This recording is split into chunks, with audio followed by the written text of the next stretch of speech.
Start the recording right now. I am excited that we get to talk to Gary Taubes, the case against sugar. And we're going to, I feel like the music is going to start at any time. So here we go. No, maybe not. I usually get this well. I usually get this right. Yeah. Here we go. I know it's happening now. Hit it. The There we Lillian go. McDermott Show. Time to dance, Gary. Yeah. Bridges we burn, we make mistakes, then we live and learn. When life gets tough and it seems like your best ain't good enough. If you're in need of hope, you know where I'll be. I'll be right here. Right here, and when you need a friend, you can count on me. I'll be right here, waiting for you.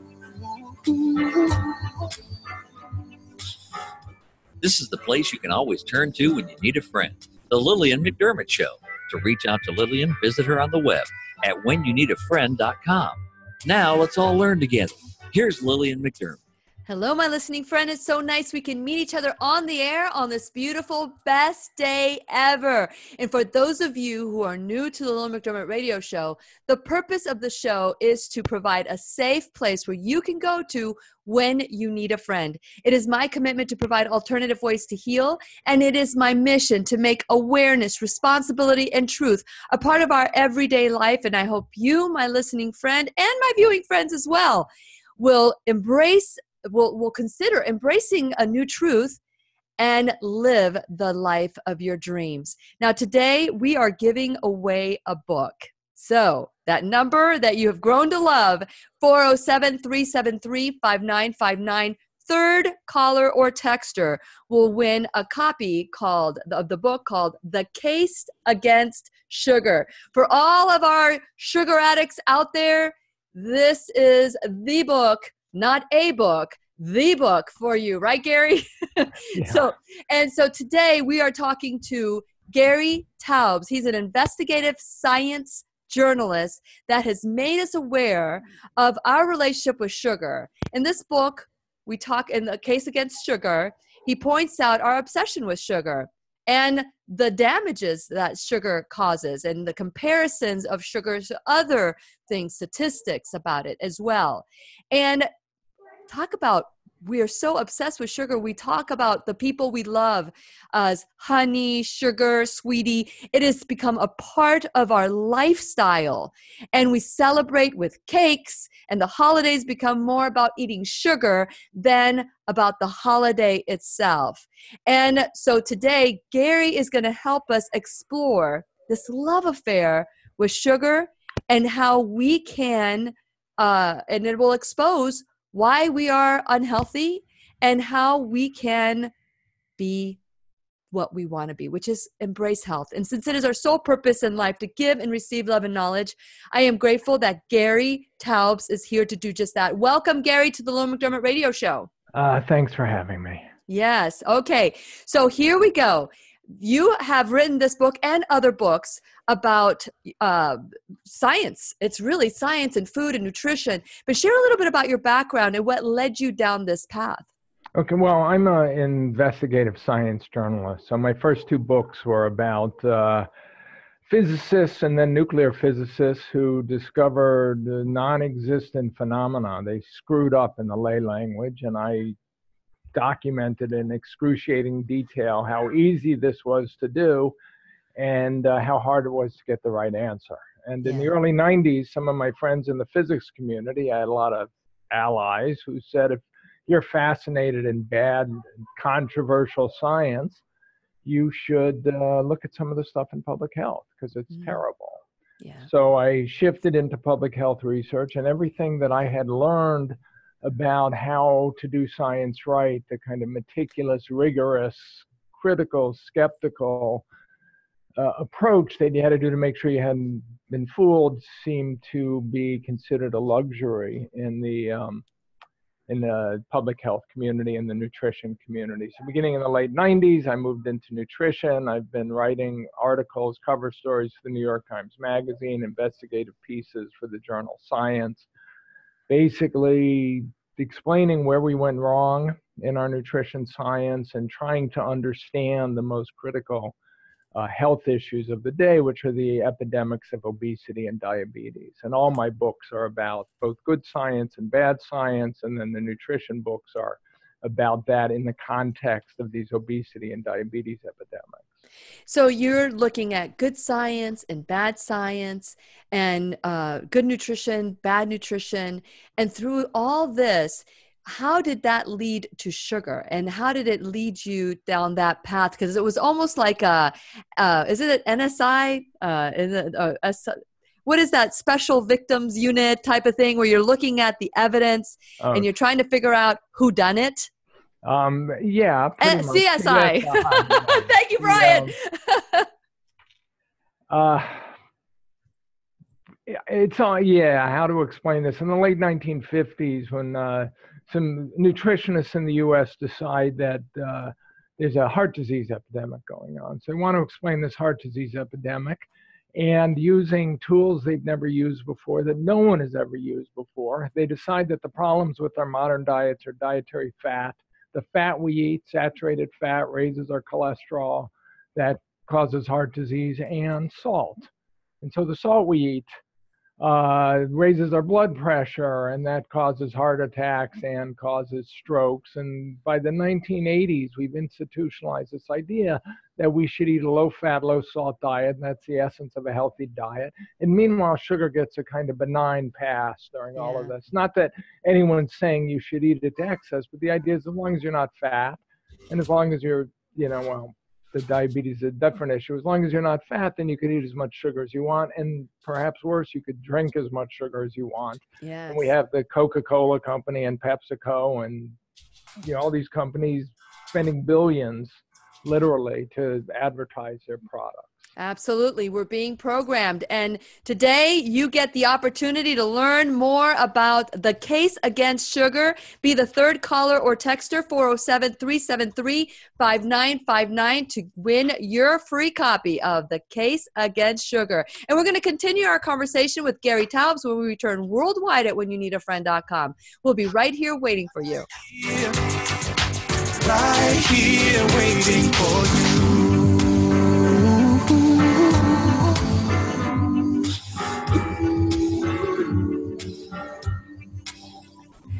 Thank you, Brian, for the NSI. You can tell I don't watch a lot of television. So television is my life, but we don't watch network television. So. That's true. That's true. Okay. So Brian, just keep us posted on the time here. Okay. So there's a lot to learn about sugar, but we act like there's nothing wrong about sugar. I love that segue. So I'd like to dive into that a little bit more, and how sugar gets this pass and how wonderful it is, and everything has sugar. And so we're going to continue this conversation with Gary Taubes right now, because I can feel it's coming in. There you go. There you go. There's that music we love. When you need a friend, you can count on me. I'll be right here waiting for you. You can text Lillian McDermott or leave her a voicemail at 407-373-5959. Once again, here's Lillian. And welcome back to the Lillian McDermott radio show, where we always learn from one another. And today's teacher is Gary Taubes. He's the author of the book, The Case Against Sugar. For those of you who are addicted to sugar, I really truly hope that you will consider some of this evidence that is keeping you sick, fat, and unhealthy. And so today's show, as people enter the new year, people have resolutions, and I am, I don't like the word resolution. What I like is commitment. I would love for us to all make a commitment to say, this isn't good for me, and I'm just going to walk away from it. How do we do it? Perhaps maybe Gary will have some answers for us. So Gary, you, before we went on the break, you were sharing how, salt and fat and all those, in your book, good calories, good fats, bad fats. Sugar has been kind of like under the radar, but yet you have done a lot of investigating about sugar. So let's talk about our relationship with food. First of all, let's talk about your relationship with food and uncovering some of the information that you have. How has it changed you? Well, I've changed my diet significantly, but let me explain to you why. Because Yes. this is so, again, as an investigative journalist, I start in the late 90s for the journal Science, reading about, interviewing hundreds, literally, I think between 1998 and 2007, when my first book came out, I interviewed about 600 or 700 researchers about their role and their understanding of why we came to implicate salt and saturated fat, despite the fact that the evidence never panned out. You could think of these as they were scientific hypotheses. You eat a high salt diet, you get hypertension, you get strokes. You eat a high saturated fat diet, you get high LDL cholesterol, you get heart attacks. You test these hypotheses, they never panned out. So you go back in time and ask this question, which I did, were there other ideas for the cause of these diseases? And it turns out that prior to World War II, when the best medical science was being done in Germany and Austria, the European researchers were convinced that obesity itself was a hormonal problem. It wasn't about how much we eat and exercise. It was literally a hormonal regulatory defect, that people accumulated too much fat. Just like some people grow to 8 feet tall, some people grow to weigh 350 pounds. And you ask the question, what's responsible? And it was clearly hormones. But the German and Austrian school vanishes.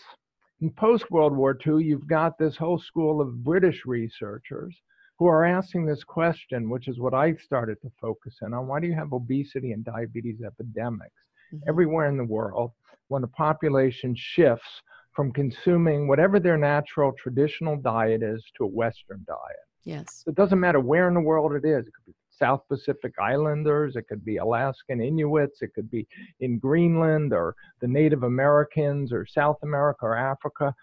Switch to a Western diet. Yes. You get obesity, diabetes, heart disease, cancer shows up, gout shows up, arthritis shows up, this whole host of diseases. And the British were saying, look, clearly what happens when people start eating Western diets, they start eating sugar and white flour. Those are the two key ingredients of the Western diet when it started spreading around the world. So I started focusing on this hypothesis, and it turns out that there's an awful lot to support it. Like study after study after study supports it.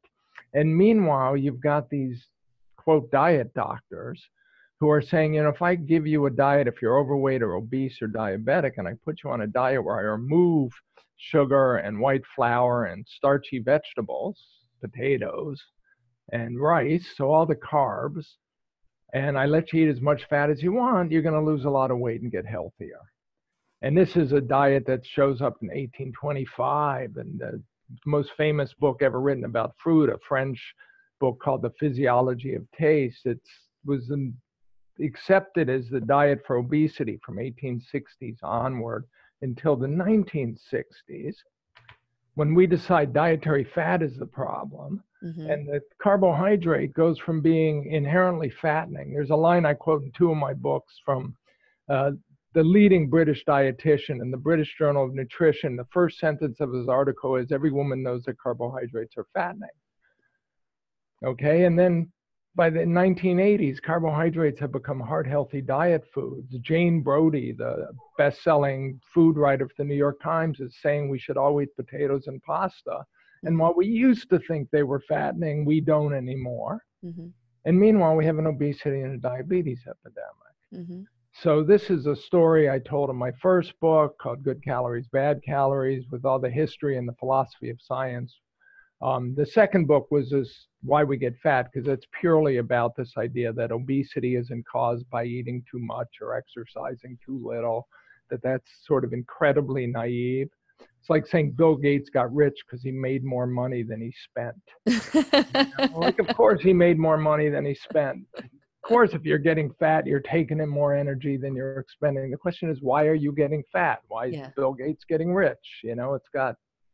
These are sort of meaningless concepts that we've embraced as all you need to know about the subject. And then hanging in the background through all of this was this story of sugar, because there was a fundamental thing you had to explain. I'm blaming obesity on carb-rich diets, carbohydrates, but you've got all of Southeast Asia living on carb-rich diets and not getting obese and not getting diabetic until they start eating a Western diet. Correct. So when they start eating a Western diet, what changes for them? Well, maybe they become more sedentary. They're not as hardworking. Maybe they have more food. That's possible. But one thing that definitely happens is that Southeast Asians are a century behind us in sugar consumption. Yeah. And now that they're catching up, which they're doing quickly, obesity and diabetes is showing up just as it does in every other population. Well, not just diabetes, cancer and heart disease. I mean, so you're talking about the sugar, and there is this long line of where we can find the causation of disease. And we're not going to say it's just sugar, because there are other things that we do eat that can create sugar in our blood or glucose and a spike into our insulin spikes in our body as well. So when you found this case that you're saying, okay, so let's look at sugar. What is it about sugar that is so addictive? Why is it that we ignore and sugar got a pass for such a long time? Well, let's answer I'm going to segue this, because sugar is different from other carbohydrates, and that's what people keep forgetting. And even today, I often, it's not that sugar turns into sugar in there. So when we consume bread, potatoes, rice, pasta, we break those carbohydrates down into glucose. The glucose goes into our bloodstream and elevates blood sugar. Blood sugar is blood glucose. And spikes our insulin. That's what those foods do. We secrete insulin in response to those carbs. Sugar is different. High fructose corn syrup is different. It's another type of sugar. The sugar molecule is a molecule of glucose bonded to a molecule of fructose. Mm-hmm. It's the fructose that makes sugar sweet. High fructose corn syrup is 55% fructose and 45% glucose. So that fructose gets metabolized in our liver. It's an entirely different process, entirely different organ. Yeah. And the way you can think of it is we got sugar evolutionarily through the course of human history in fruit and green vegetables in small portions, bound up with fiber, that we would consume maybe 2 months a year when the fruit was in season. And then it would take time to digest the fruit and to break the sugar off so it would take time for the fructose to get to the liver. And then what we did is we refined that sugar, we refined the fructose, we put it in liquid beverages, we consume it all day long in doses. So what we would have gotten in 2 months, we can now consume in 2 hours. Wow. And it hits our liver in 2 hours. And our liver wasn't designed to do that job, to deal with high doses of fructose. So as a result, it's like any machine that isn't designed to do a job we're now asking it to do. It does it poorly, and it slowly breaks down over time. And the result is, first, this condition called insulin resistance, or fatty liver, that we accumulate fat in our liver. That causes insulin resistance. Insulin resistance is type 2 diabetes in effect. Mm-hmm. And you have this whole chain of disease that goes all the way to, as you mentioned, cancer and even Alzheimer's. Dementia. Yeah, absolutely. Yeah. They're calling Alzheimer's now type 3 diabetes. Type 3 diabetes. It's amazing. And so many things that are preventable. This is not necessary in the human body. So people don't even look, because it takes time for people to develop this fatty liver disease. It takes time, and it kind of creeps up on you. But there's other signs in our body. Tooth decay, there is hyperactivity, there are other symptoms. Talk about that and how sugar affects us and children when they're little too, and how it forms their brain. Well, so this is, one of the issues, again, in the 1970s when we focused on fat and salt, and you notice I always take a historical perspective. That's okay. That's okay. How I think. We need to, it's great to have the history behind it because we trust the media. We trust the pharmaceutical industry. Which is worse. We trust the nutrition researchers to do a good job, and they have been doing a good job. They have it. I would love to let them off the hook, but it was a bunch of well-intentioned people who didn't know what they were doing. They were doing it poorly also. Actually, they weren't trained to do the job they had to do. So when we started focusing on fat and salt, and the sugar industry took advantage of this, by the way. They hired researchers who thought fat was the problem and sugar was benign, and they paid these people to write authoritative articles and basically just to say what they believed, which is fat's the problem. So the NIH, the funding agents basically start thinking, if anyone wants to study sugar as some kind of uniquely toxic substance or uniquely addictive substance, that's kind of quackery. Sugar, we all need sugar. We all like sugar. It's good for it. Well, whether or not it's good for us, it makes us happy. So we're not going to study whether or not it's addictive. So the studies basically weren't done. So a few groups, there was a group at Princeton studying animals. There was a group in France that would addict you can't do these studies with children. It's not particularly ethical. No. But they would addict animals to to cocaine or heroin, and then offer them the opportunity to do sugar instead. And the animals would give up the cocaine immediately. It'd take a few days before they decide to give up the heroin. Yeah. But this gives you an idea, at least in animals, how potent this is. And my feeling, if you've got kids, you don't need a lot of science to tell you this substance has a lot of hold on their brains that other foods don't have. It's sad. It's sad to see what's happening with children, because children now, it's happening at the beginning. I remember when my kids were little, they were not allowed to have any sugar. They didn't even have fast food until one day my babysitter gave my daughter a French fry. I flipped. And I didn't even know much about it back then. And perhaps maybe back then, 30 years ago, 32 years ago, or 28 years ago, there wasn't that Frankenfood at these places. But, I knew back then intuitively that this wasn't right, but we were all addicted to sugar. And now we're passing on that addiction to our children even earlier on. And Dr. Joel Fuhrman says that heroin is a gateway to sugar. It's sugar is the one thing that if we could change in our lives, it will allow us to make better choices. And we're going to continue our conversation with Gary Taubes. Be the third caller or texter, 407-373-5959, and win a copy of The Case Against Sugar. We'll be right here waiting for you.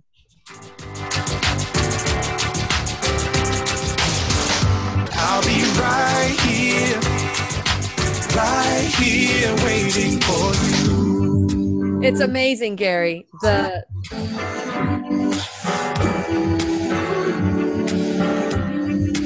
Think about trick-or-treating. We all know trick-or-treating is not good for you. It's like, let's give our children more crack. Nobody would ever give our children crack and think it's healthy. The mentality. Let's switch to the mentality. I had mentioned tooth decay and the ADHD and all the things that are changing our children's brain. And the studies, when I shared this with you, Dr. Joe Fuhrman has been a regular on my show for the last 2 years. He's on once a month. And he was saying that the standard American diet, SAD, couldn't have been designed better by Al-Qaeda or ISIS or the enemy to kill all of us. And it is so true. And if we were to just make a change, a little shift, and sugar, I was addicted to sugar. I would say that would be my only addiction. And when I started eating whole food, plant-based, my addiction went away, because there's so much wonderful sweetness in a module date, for example, or an apple or a banana or things like that. And so, but until you beat this addiction to sugar, that's all you can think about. That's true. Now, let me ask you a question. Before you went whole food plant-based, were you overweight? No. Okay, so here's one of the issues, because this is where I disagree with Joel. Mm-hmm. And the probably 30% of your listeners are obese. That's No, probably more. possibly more. Also, I mean, And unless they've adopted a nutritarian diet. And I just want to know, okay, so go ahead, keep going. Yeah, and it's conceivable that 10 or more % of them are diabetic. Now, for these individuals, it's questionable whether or not the fruit in the diet is beneficial. So this is where, Joel and I part ways, and the part of the research that I found compelling, again, going way back in time, is that this idea that obesity is a hormonal regulatory defect. It's hormones. We know men and women fatten differently. That tells us that hormones are involved. When men and women, when boys and girls go through puberty, for instance, boys lose fat and gain muscle, and girls gain fat and do so in very specific places. So they start off puberty with roughly the same amount of body fat, and at the end of puberty, the girls have 50% more body fat than the boys do. Mm-hmm. This is all hormonally regulated. This is part of the argument that these German and Austrian clinicians said clearly it's about hormones. If you're going to explain how and why and when people gain fat, it's about hormones. And then the hormone that turned out to be key was understood in the 1960s was insulin. Yeah, but how is that different than what Dr. Joel Fuhrman? Well, because if the idea is if you want to minimize your insulin levels, which is what you would want to do if you were obese, if you want to mobilize the fat from your fat tissue. Again, this is a hypothesis. I happen to find it compelling, and I don't know what Joel thinks. But if you want to mobilize fat from your fat tissue and burn it for fuel, so you've got, say, you're 50 pounds overweight, that's 50 pounds of fat, you got it free from your fat tissue and burn up.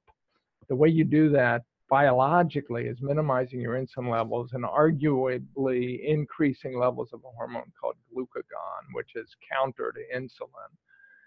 And the way you do that is by eating a high-fat, low-carbohydrate diet. So fat is the only macronutrient that doesn't stimulate insulin levels. Even protein stimulates a little. So I'm just saying the argument, this was the science, even though, it's basically if you buy this biology, which is textbook biology, you end up saying that people who are obese or diabetic should be eating something very close to the Atkins diet. No, he doesn't. It's hard to do that without animal products, and you can't do that with fruit. You can do it with berries, but not I tell you what. Yeah. Well, if you look at the nutritarian schedule or the lifestyle, the diet, I hate calling it a diet. It's really a learning about nutrition. I don't see. I mean, if it's about animal products, animal product consumption, it allows up to 5%. Yeah, but what I'm saying you don't have to be a vegan to be a vegetarian, or you could be a carnivore, but keep it within that 5%.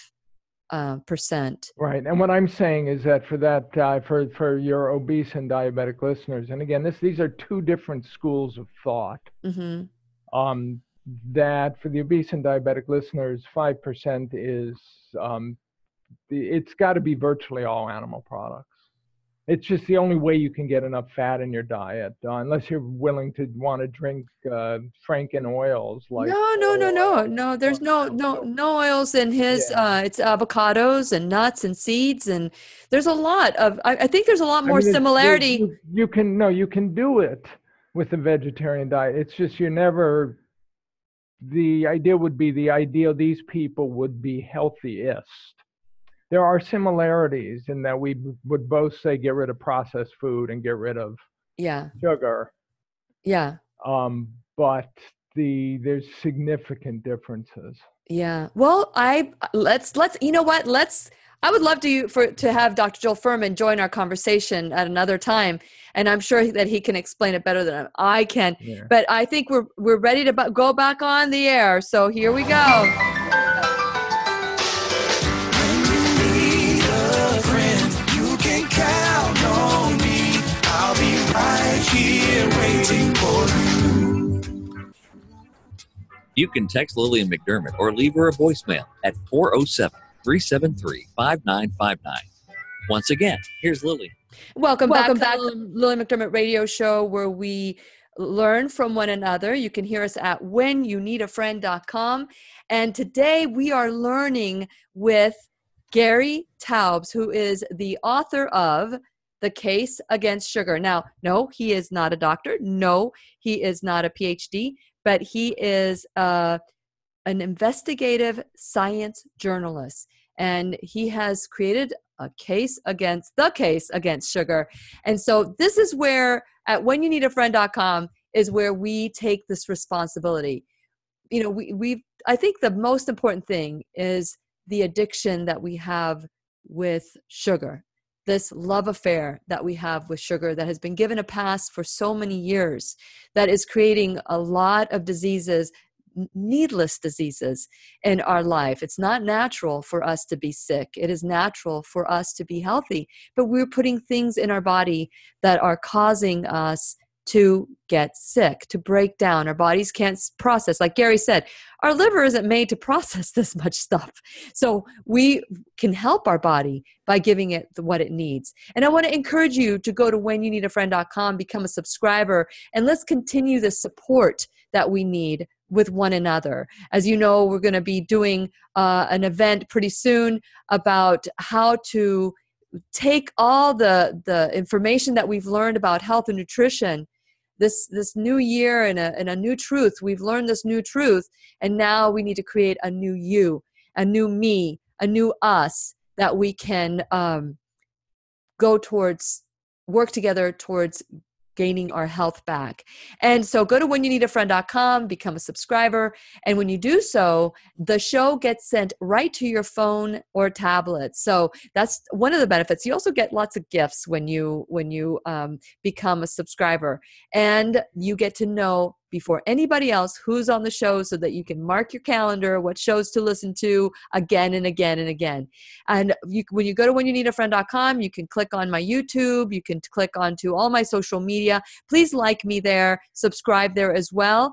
And as always, we're always giving away something. 407-373-5959. Third caller or texter will win The Case Against Sugar by Gary Taubes. This is a book that will help you see the unhealthy relationship we have with food. Again, third caller or texter, 407-373-5959. And as you and I, Gary, were talking on during the break, we were thinking about perhaps maybe we can do have you come back when Dr. Joel Furman is on, because he is a great teacher. And I think that the two of you have more in common than you think.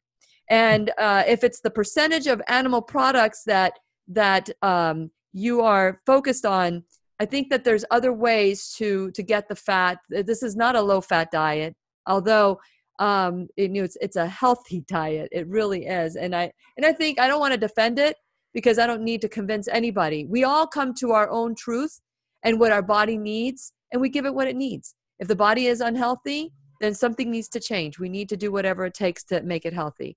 And so you have written so many books about nutrition and health.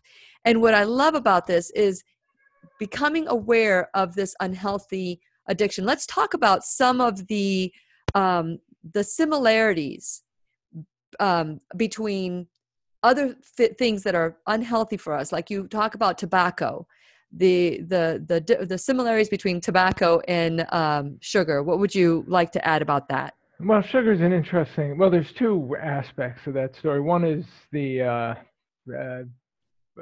turns out that the tobacco is loaded with sugar. Cigarette tobacco is loaded with sugar, which I had originally read in a wonderful book that was written in the 70s called Sugar Blues by Gloria Swanson. I always forget if it's Gloria Swanson or Gloria Vanderbilt's husband. I think Swanson.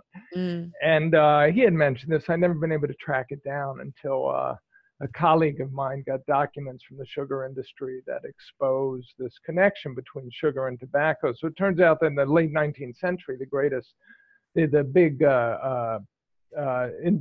technological revolution in the tobacco industry was something called flue curing tobacco, where you dry the tobacco in a way over hot air that brings out the sugar content. It's like what happens in a banana. When a banana ripens, it goes from being, starchy and not sweet to very soft and very sweet. And the same thing kind of happens to the tobacco leaves. And what you're left with is tobacco leaves that are now can be inhaled deeply into the lungs without triggering a cough reflex. So this is why cigarettes can be inhaled much easier than cigars or pipe tobacco. And in 1913, R.J.R. Reynolds takes this flue-cured tobacco and mixes it with plug tobacco that they were selling. Plug tobacco is chewing tobacco that's literally marinated in something called a sugar sauce. Wow. So they marinate the tobacco leaves with sugar, maple syrup, licorice, honey, spices, and that's what makes it tasty when you chew it.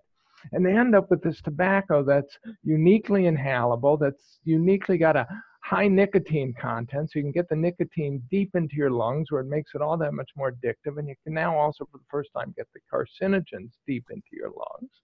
And you see the lung cancer show up in the mortality records really for the first time in 1915. And by 1920, Camel's the best-selling cigarette in America. It's called American Blended Tobacco. By 1930, every cigarette company in America is selling these cigarettes. And the end result is both the cigarette epidemic, cigarettes spreading around the world, taking the world, and the American cigarette taking the world by storm, and the lung cancer epidemic that follows it. So that, to me, was just it didn't really fit in the theme of my book, which is linking sugar to obesity and diabetes, but I had to tell that story. Yeah. Now the other issue is what I'm arguing is sugar is the cause of type 2 diabetes, which is the common form. It's you take any diet, from a agrarian vegetarian diet to the Inuit or the Maasai or the Native Americans living exclusively on animal products, and you add sugar, and you end up with obesity and diabetes. And in that sense, then sugar is as much a cause of diabetes or a cause of obesity as cigarettes is a cause of lung cancer. And we don't tell people to try and smoke in moderation. Here's the point. We don't tell people to cut back on their smoking, because if they can cut back enough, there's clearly a level at which you've smoked one cigarette too many. Yeah. We don't know where that is, but clearly. I would say one. Yeah, but one is because it's so addictive. That's the issue. So, and that's, but yet we tell people to not consume too much sugar or to avoid consuming too much sugar. And the idea is if sugar causes diabetes, and those kinds of statements are meaningless. What you say is, or we'll say too much sugar causes disease, but we don't say too many cigarettes cause disease. Well, I would like to add to what you're saying here with cigarettes. And someone who grew up chronic asthmatic, since I was 9 months old, I was hospitalized with asthma. And that went on my entire life, with the exception of a 12-year period from 12 to 24. When I got pregnant at 24, my asthma came back from 12 to 24. From 12 to 24, I didn't have, or I guess it didn't have a reoccurrence. And then at 24, that's when it's reared its ugly head again. For someone who has gasped for air, I don't understand smoking. I really don't. I don't understand it. And so it is not a judgment. This is just my life. This is where I'm coming from when I share this story. I got off of my asthma medication, all of it, with vitamin C. I also changed my nutrition, and I got rid of my asthma. Now I have flare-ups from time to time because I'm exposed to, environmental toxins but I just want to give you a little bit about my background too, Gary, that with nutrition, you can turn things around. I am living proof of that. I was on every single asthma medication, and now all I take is vitamin C and again, my nutrition. But I want to say this about, and I'll and then you can add whatever you want to say. No one runs into a burning building.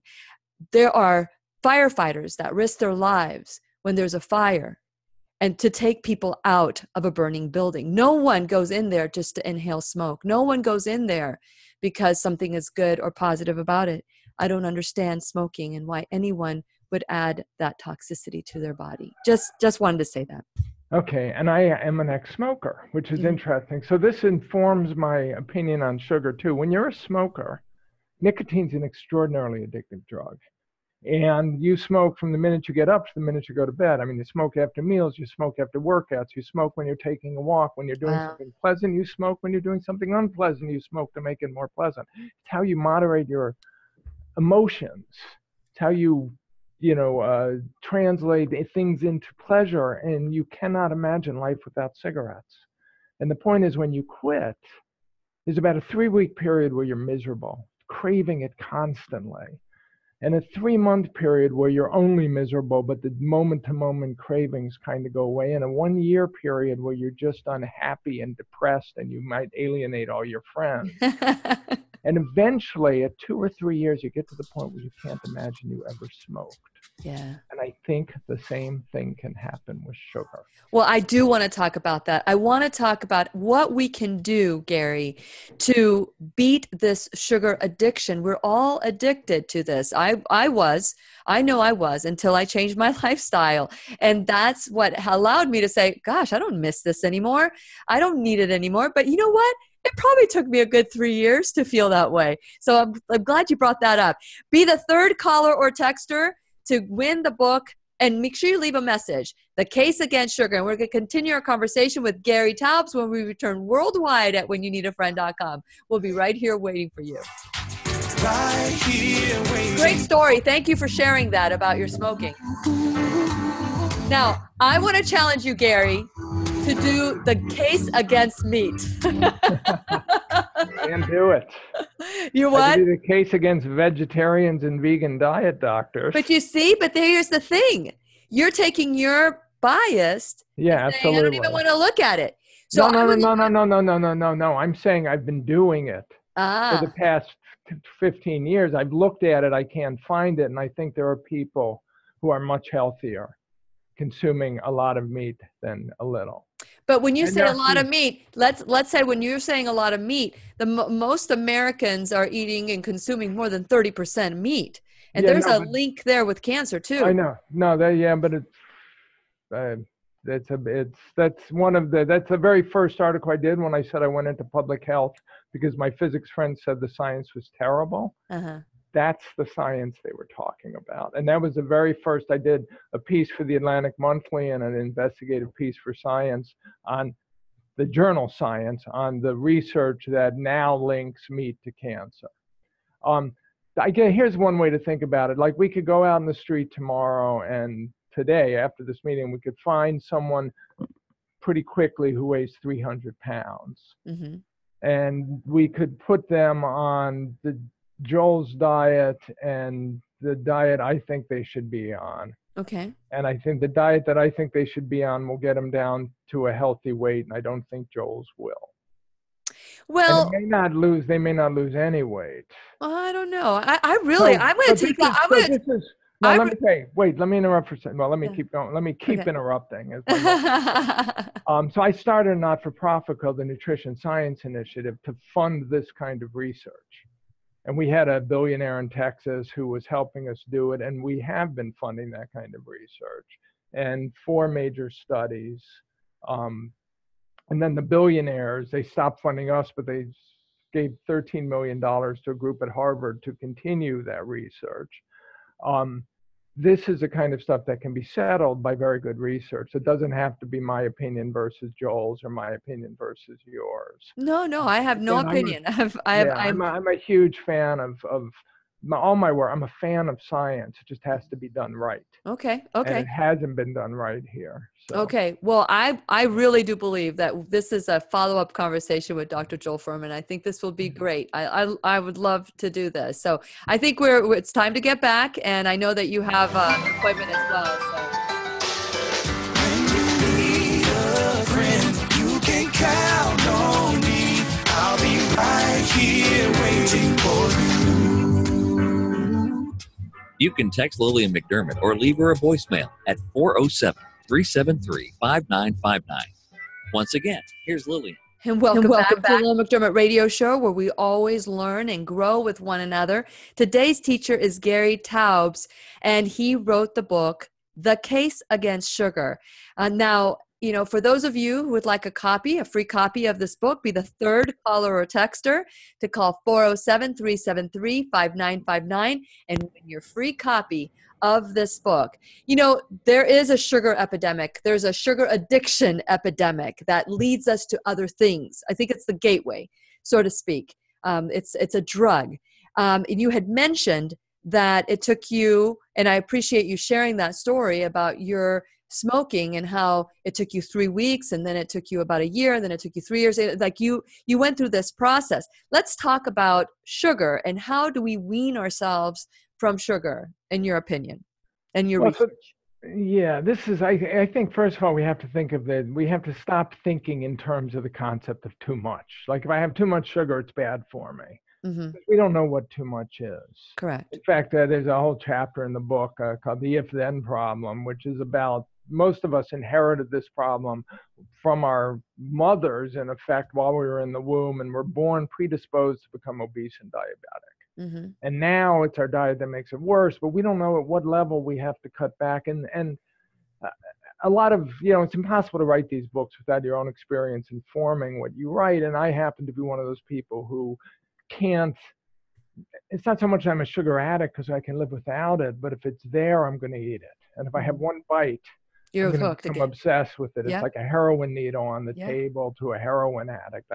I, you know, my wife will order dessert and have a bite and push it aside, and she's done with it, and I'll take a bite of her dessert because I know I don't want to order it myself. And then I'm having this internal conversation between me and the book and the dessert, you know, like the good angel and the bad and the devil saying, go ahead, you want more? No, don't do it. And I got to get the waitress to take the dessert off the table or I'm going to eat it.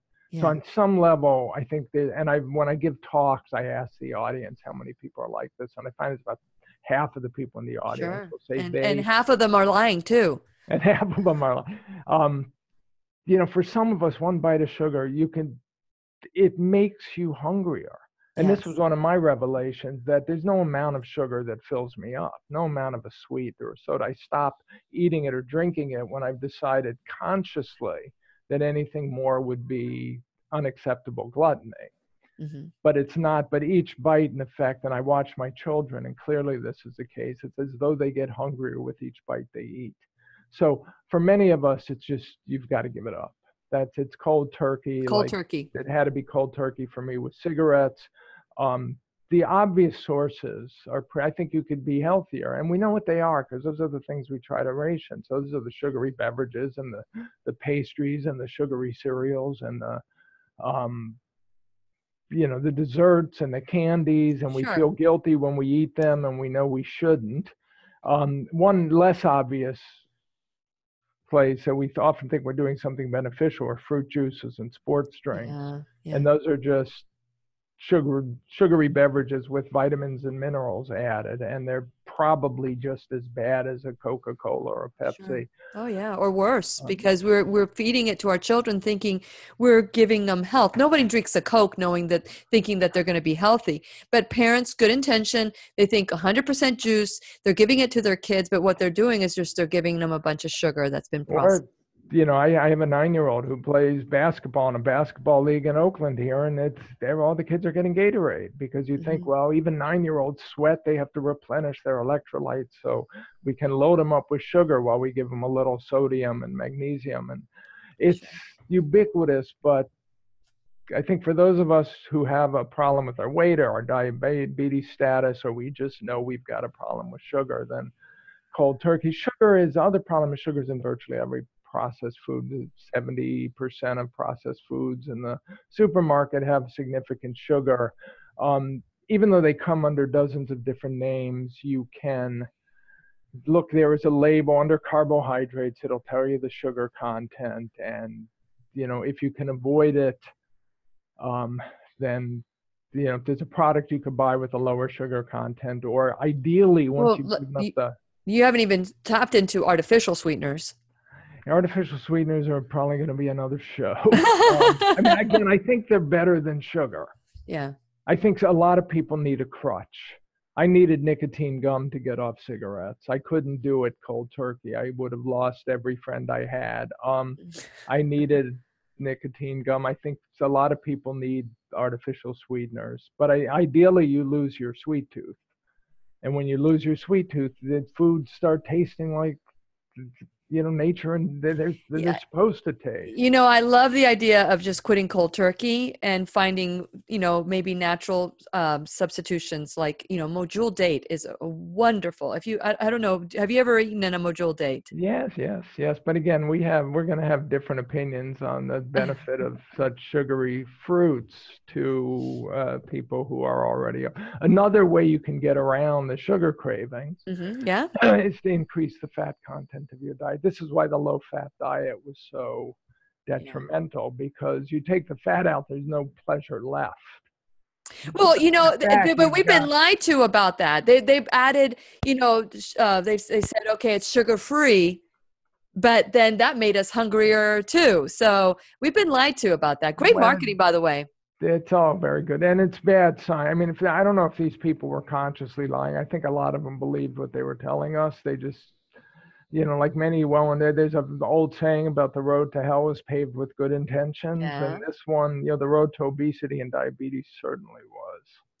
Well, I tell you what, this is a conversation that many people are probably cringing as they're driving or in their seats because, take away my freedom, don't take away my sugar. That's not the type of mentality that we have, because we are an addicted society. We are addicted to our food because the way it's marketed. The food industry spends billions of dollars to hook us from the first bite. I saw a 2-year-old throw a tantrum after eating his first Dorito. I did this once with my now 9-year-old. I showed him, he wasn't hungry. He came into the kitchen. I opened the refrigerator. I showed him the bottle of apple juice. Or I let him see the bottle of apple juice, and then I didn't give him any. And I had a 20-minute tantrum that followed. And I don't know, was that child abuse? You did this on purpose? I'm going to say it was an accident, because talking about it sounds abusive. Like, dare show a child sugar and then not give it to them. Yeah. But and this is the kind of thing you see with sugar, is you could take a child, you could do these experiments. Take a child who's not hungry, ask him if he's hungry, or her, and then give them one of these low-fat, quote, health food bars that are loaded with sugar or corn syrup, and see how quickly they gobble it down when they just told you they weren't hungry. Yeah. Well, or the response you get if you don't let them eat it. We do need to change our culture and the way we look at sugar, and we do need to look at every single label to see what the sugars that are added or the content of the food. Bottom line is that we are responsible. We're damaging our children's brains. We're damaging our bodies. And I'm grateful to you, Gary, to make us aware that there is a case against sugar. And for those of you who would like to be the third caller or texter, 407-373-5959, please make sure you leave a message. And if you want the book, it's just type in the case against sugar, and that way you can be the winner of the book. Any last words to the famous, or famous words to the last, or however you say it, any words of wisdom? No, other than I think, the best thing you could do for a healthy diet, if you want to be healthy, the single best thing you could do with your diet is give up sugar. Very good. I will let that be the final word. Gary, it's been a pleasure to speak with you. And I know we're going to have a debate with Dr. Joel Fuhrman, right? We're going to do another show. That would be fun. And I got to run because I just saw that I'm supposed to call these people at 5 after. Okay. And so thank you, Lil. Thank you for being part of the Lillian McDermott Radio Show. And now it's your turn, my listening friends. It is time for you. You've heard a new truth about sugar, and it is time for us to do the research. Are you addicted to the substance, that's tiny powdery white substance that looks very similar to cocaine and has the same addictive qualities? Now it's time for you. Are you going to give a child this kind of substance, or are you going to learn a new truth and do something different? Let's embrace a healthier lifestyle so we can take our health back. Please remember, I'll be right here waiting for you worldwide at whenyouneedafriend.com. This is Lillian McDermott wishing you love, peace, joy, and unexpected abundance. Make it the best day ever.